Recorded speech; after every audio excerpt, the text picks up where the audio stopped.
Hey, Grit Crusaders. I am Brooke Plack, your host today here on the Grit Crusade podcast. And I'm so excited to introduce you to one of my, I want to say almost childhood friends, but really college friends, Ronnie Brewer. He's a former Razorback basketball player, went on to the NBA for, I think, 10 seasons. My chicken scratch says that anyway from Google. I Googled that, Googled you. I didn't know. I knew you went to play in the NBA, but I didn't know how long. I was like, wow, 10 seasons is a lot, right? Yeah. And Ronnie and I actually went to freshman orientation together. Absolutely. I remember being there and we were both like so awkward. Like, what are we doing here on this campus? We had no idea. I was there to cheer. You were there to play basketball. And so tell us a little bit about you and what's going on in life right now. I mean, that's funny that you said that because, being from Fayetteville, there's a lot of people that, go from Fayetteville High School to University of Arkansas. Yeah. And it's kind of like a close-knit group. Uh-huh. But then when you get to college, it's so many more people. Yeah. And so it was for sure overwhelming for the freshman orientation. Yes, it was. And like you, and being at freshman orientation, you didn't know if you were going to be there with anybody you knew. It was like a random date because there's a bunch of dates to choose from. And I remember sitting in the, what is the place where you, in the middle of campus, what's it called? The Union. Oh, there. God, I hadn't heard that word. Thought about that in forever. The Union and being like, hey, what's up? I'm going to be going to school here. Yeah, me too. Okay, cool. This is fun. So what are you, you're back in Fayetteville now. Yes. And so what are you doing up here now again? I'm back in Fayetteville. I'm working for the Arkansas men's basketball team. That's so exciting. As the recruiting coordinator and director of player development. Basically, that's, I wouldn't say like people, when you say social or player development, it's like basketball wise, but it's really like going in and mentoring life. Mentoring kids. Like, here's the shit you can't do. And here's the stuff you got to do to stay out of the news. And you don't, like, all these kids are coming in with different backgrounds. Absolutely. Some of them have parents and they've grown up in church and they've learned right from wrong. And some of them are like skating by on skills. Absolutely. And really like to be like a role model. I make guys go in and do community service. And it sounds kind of corny, but like,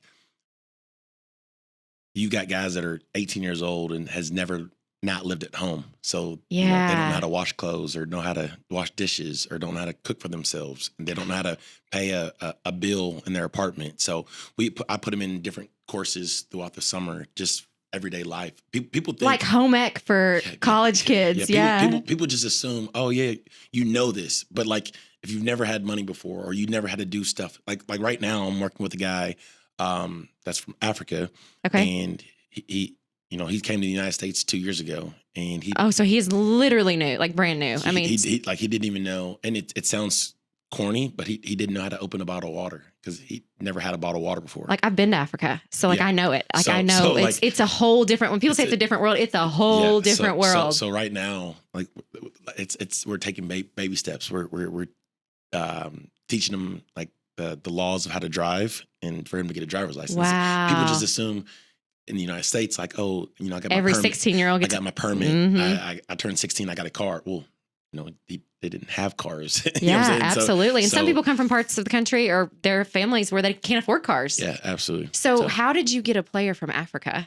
That's very interesting. It's a lot of different things. They got NBA Africa. They got like different camps that they have, and obviously social media. And you're recruiting, and that's kind of your jam. Yeah. So this is like a dream job for you, yeah?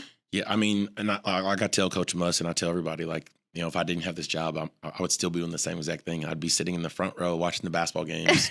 And looking for good players everywhere. And calling the coach and be like, hey, man, do you know about this kid? He's really good. Because before I was at Arkansas, I was coaching and teaching at Fayetteville High School and coaching AAU basketball. So I was around really good players every day. And so that's kind of how I know. Yeah. So is that what you did when you came out of the NBA? You started coaching immediately, or? Well, no. When I first retired, I was like, what do I want to do? Retired. That makes you sound old. I know. And I tell kids this is, the average NBA career is 3 years, right? And so I played 10, and people right now are seeing kind of a unicorn. Like LeBron James has played like 20 seasons. Yeah. That doesn't happen. And he's our age. And so like people our age, like he was in high school when we were in high school. Absolutely. Yeah. And so he's a legend for our age, for sure. And like guys like Chris Paul that, they played a long time, but like in the NBA years, they're like dinosaurs because it's like, you played 20 years. Yeah. Because only 3 years is kind of it. And so when I retired, I kind of was like, well, I don't know what I want to do. Then, wanted to be in business. So started a couple businesses, wanted to do like real estate stuff. So I was, doing that. And then eventually, my mentor, Brad Stamps, got the Fayetteville High School job. And it was kind of bittersweet because he was at Springdale. And, people from Fayetteville know that Fayetteville and Springdale are huge rivals. Yeah. And so he was like, what do you think I should do? And I was like, well, that's a no-brainer. Yeah. Take the job. You go back home. Yeah. And so when he became the head coach, he hired me and Nick Bradford. And so it was like a homecoming for me to be able to do that and, dream come true. And then was there for 2 years and then got hired by Coach Muss to be on his staff. That's amazing. So how long have you been with Arkansas men's basketball? Going on 3 years. Going on 3 years. Yeah. All right, sweet. So, all right. So let's go back a little bit. Okay. We talked about you were, came to Razorbacks and your dad played basketball. Correct. So I remember being, like I was cheering. So I wasn't watching it on TV, but sometimes I would be watching games like replays or things. And I remember like them showing your dad in the audience, like he was some legend, which apparently he was. And I'm like, well, that's just like Ronnie's dad, but what was that like having like shoes to fill almost, huh? Well, I always tell people this, when I was growing up, my dad was just dad. Yeah. He wasn't like this legend basketball player at Arkansas or NBA player. And I was too young to even know what he was doing. And so when growing up, he was 1/3 of the famed triplets. And people would be like, oh man, Ron Brewer, I loved you in the triplets. And it used to go over my head because I would, every time we still laugh at holidays, I used to say when I was a little kid is, Dad, I know your brothers. I know my Uncle Walter and my Uncle Jimmy. I don't know who the triplets are. None of them look like you. I don't know who Sidney Moncrief or Marvin Dale. They don't even have our last name, and they don't look like you. So how are y'all triplets? Did Meemaw have them? Yeah. Did they have a different daddy? I was like, I'm so confused, and my mom thought it was hilarious because I would be so confused. Yeah. But growing up there, to me, there wasn't shoes to be filled. He played in the 70s. That. I played in the 2000s, and so the game of basketball was completely different. And my dad was so supportive. Like I love that. He was like, if you want to play basketball, you can play basketball. If you don't, you don't have to. Yeah. And so he was just dad my whole entire life. And but he was great. I didn't feel any additional pressure because he literally didn't put any pressure on any of my siblings. Which is amazing. I love that. It was more. And he'll tell you, I probably got on his nerves more than anything because I felt like he was like my best friend. Yeah. And so I would call him and be like, hey, Dad, do you think you can rebound for me? But I would forget that he's like a grown up. Yeah. So I'd text him like, oh, I can't sleep. Can you meet me at Bud Walton at 11 p.m.? And he'd be like, well, yeah, just give me a second. I have to get out of bed. My pajamas. Yeah. And my mom was like, who's that calling? Oh, it's Ronnie. He wants me to rebound for him. And you're going to go right now? He's like, yeah, because I would want and he would go every single time. And, that gives me chills. Like, that's awesome.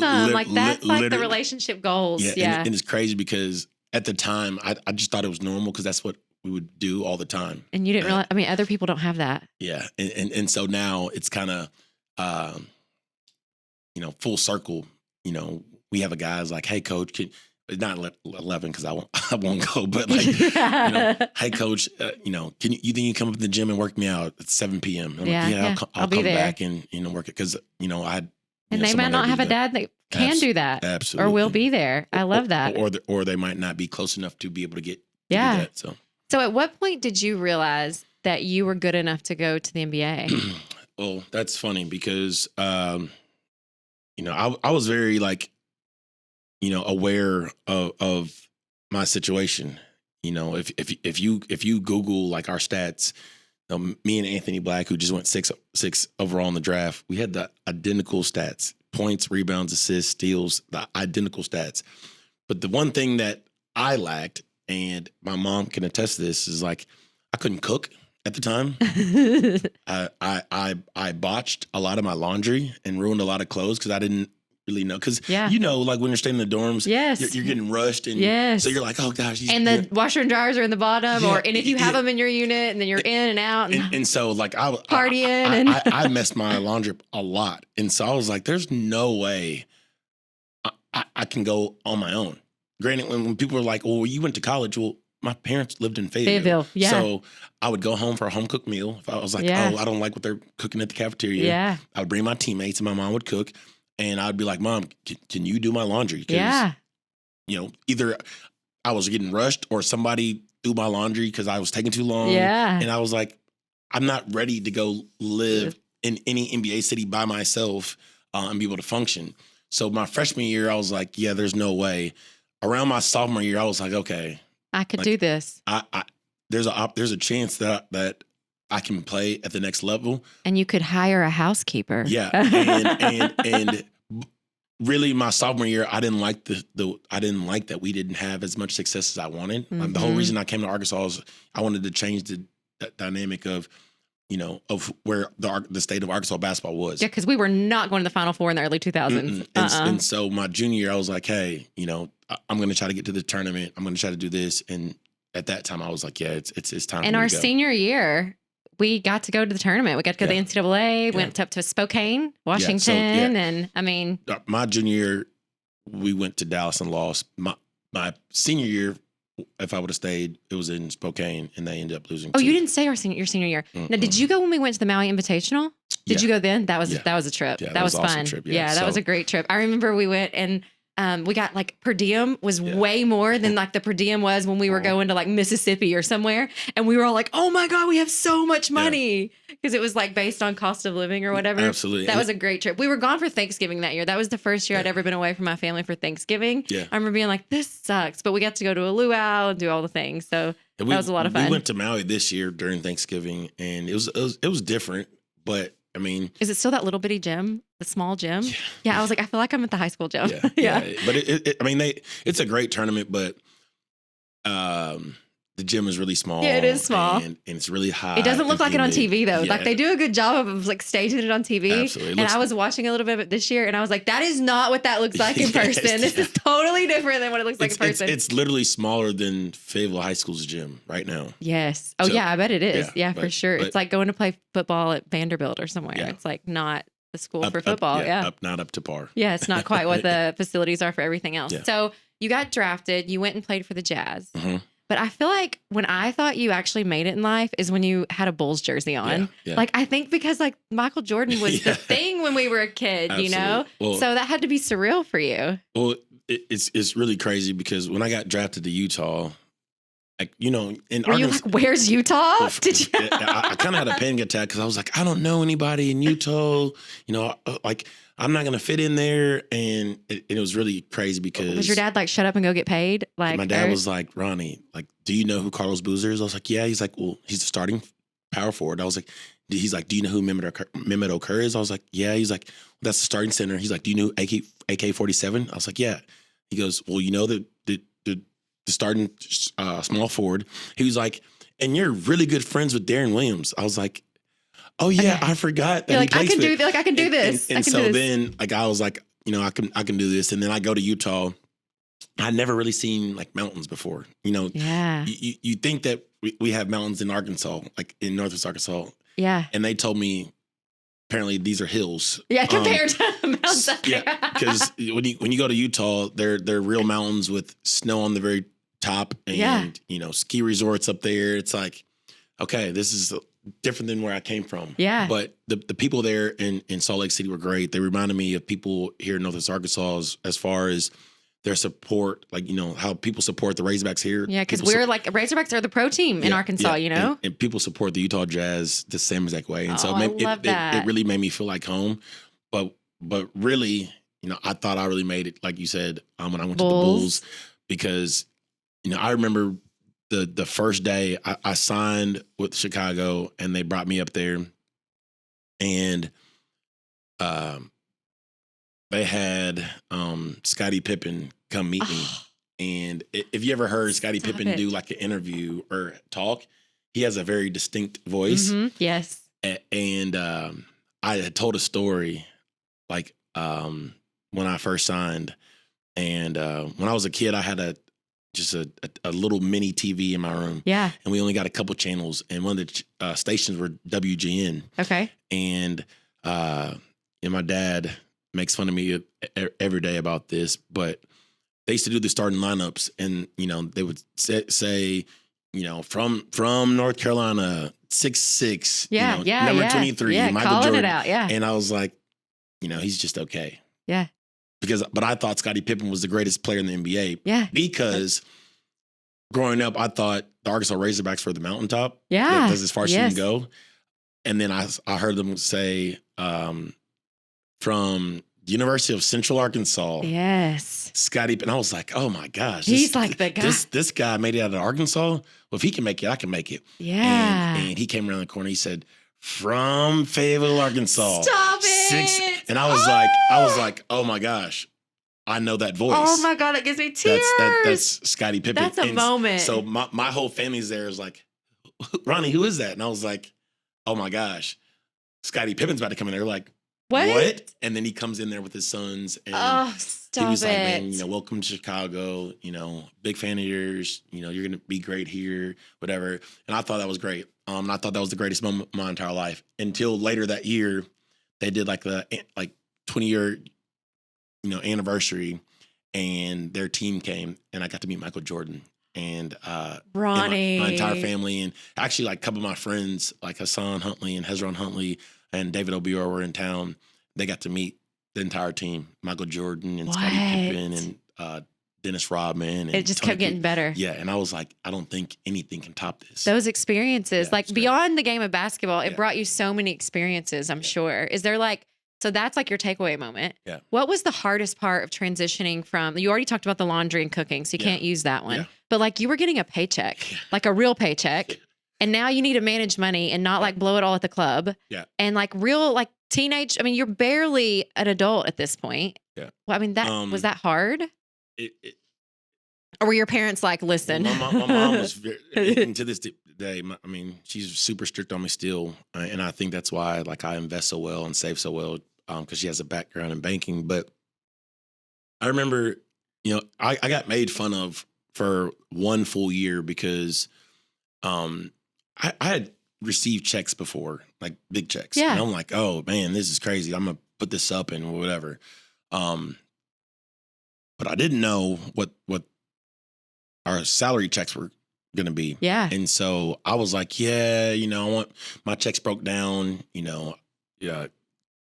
I need them on the 1st and 15th. I just don't need like a check on the 1st. I want to be able to manage my money. They're like, okay, cool. Well, my first check was like $300,000. And you're like, I think I could just take it on the 1st. well, I had the check and I went upstairs and I said, hey, I asked for them to be split. Ma'am, my mom's going to kill me. Like you gave me this big check. I need it broken down. On the 1st and the 15th. She said, and she goes, okay, well, what do you need, Mr. Brewer? And I was like, this is too big of a check. I need it to be broken down. She was like, well, what do you mean? And I go, I need it on the 1st and 15th. She was like, is today not the 1st? I said, yes, ma'am. She goes, well, you'll get another one on the 15th. And I was like, but it can't be this. She goes, well, what would you like us to do with the check? Like direct deposit it, or what do you? I was like, no, I need you to break it down. Like I need a smaller check because my mom's gonna be pissed. I got all this money at one time. So she goes, she calls the general manager who at the time, Kevin O'Connor, and he comes in there and I try to explain it to him, and he starts laughing, and I was like, I don't understand why you're laughing. Like I'm the one that's gonna get in trouble by my mom. When she sees that I have this big check. Yeah, like I need it broken down. Yeah. He sends one of his assistants down, and he brings up Darren Williams, Andre Karolinko, Mehmet Okur, and Carlos Boozer.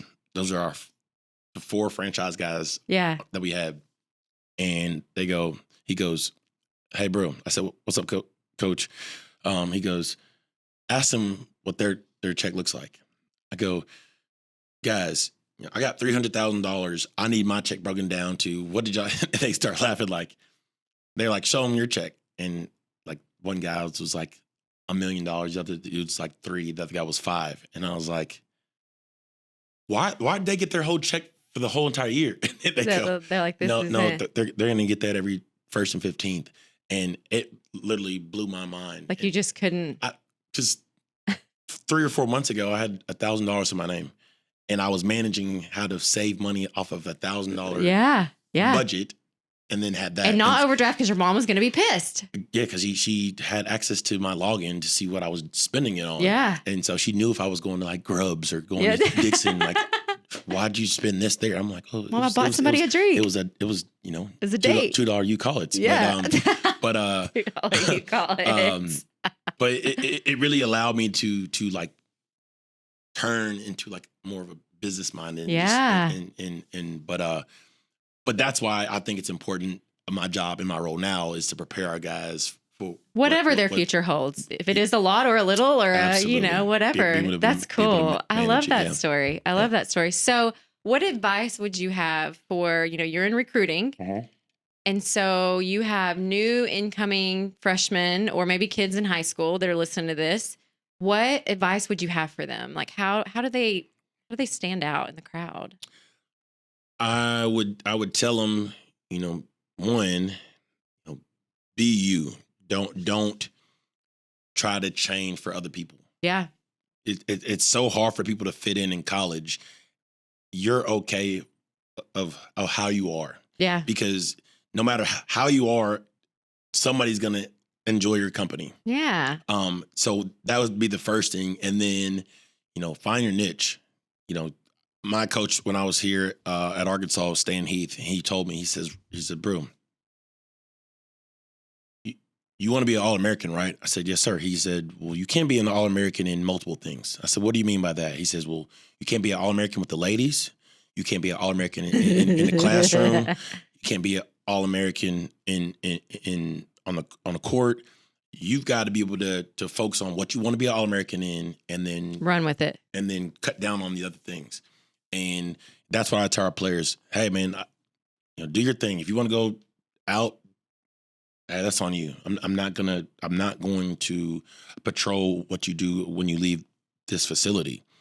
But when you're in here, you have to be better than you were the day before. You have to outwork your opponent, and everybody's working to get to the same goal. Mm-hmm. So if you think making 100 shots is good enough, well, you need to make 200 the next day, or 300 or 400 or 500. Yeah.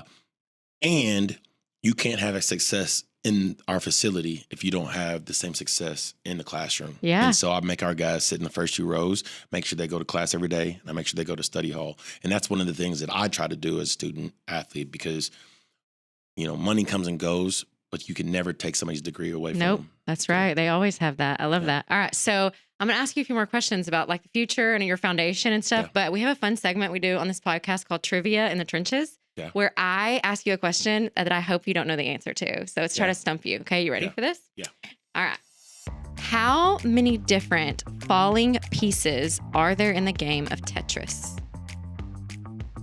How many falling pieces? Like you have all the shapes in Tetris. How many different ones are there? There's like a box. Yeah. There's the long little one. There's like the L shape.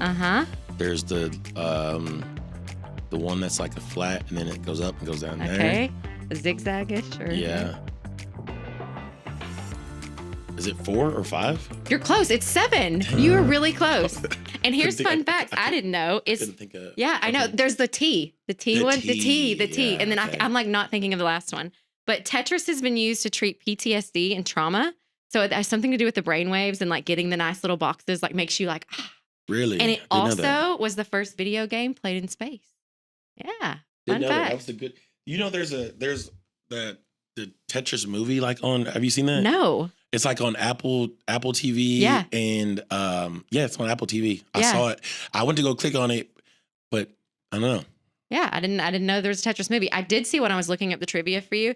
I was like, I can't do basketball because I don't know everything to do with basketball, but I could do something to do with the game. That there was Tetris played on the side of a building. I think it was in Philadelphia, like a skyscraper. Okay. And like people were able like to sit like out and watch the game like that somebody was playing, and the lights were lighting up on the building. So however they do those kind of things. That's pretty cool. I think I'm not quite that techie. Yeah. So yeah. All right. So future, you filled out my little form my guest form I send out, and you had Final Four on there. Yeah. Yeah. What's that about? Man, that's our goal. I mean, we're one of 4 teams that's been to, back to back Sweet 16s. I know. Why didn't you do that when we were there? Yeah, that would have been way funner. God, Ronnie, come on. I tried. Yeah. Went to 2 Elite Eights, but our goal now is, we want to make a Final Four. Yeah. And people are always like, well, the goal is to win the national championship. Well, you can't win if you can't get to the Final Four. You got to get to the Final Four first. Yeah. And then anything is possible after that. And so that's our goal. That's what we want to do. And, our whole team, our motto this year is all in, because that's we're all in to try to get to the Final Four. Do we have the talent right now, or are we getting there that you think that's an achievable goal for us? I think we have the talent to do so. I think we're going to shock a lot of people across the country. I think we're going to shock a lot of people in the SEC. But I think in our building, we think that that's achievable. Love it. We're working at a high level. I love that. To be able to reach that. And, I think that, it's something that our goals are set on. Yeah, I love that. How is it different? How is like the athletic department, the campus, how is it different from when we were there?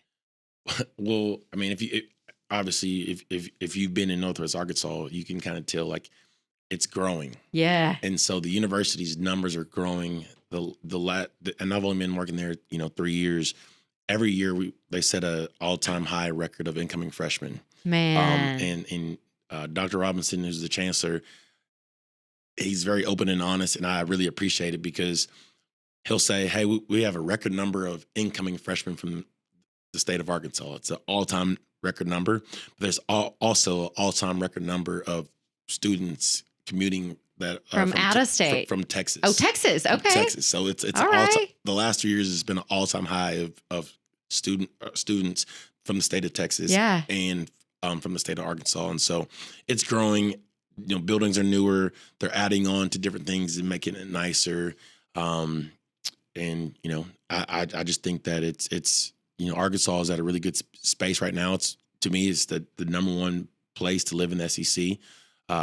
I said it for me. It was voted the number one place to live in the SEC. So it's not my opinion, but also your opinion. Also my opinion. Also your opinion, clearly, because you're here. Yeah. So, but it's great. Our student athletes love it. I talk to a lot of students in general.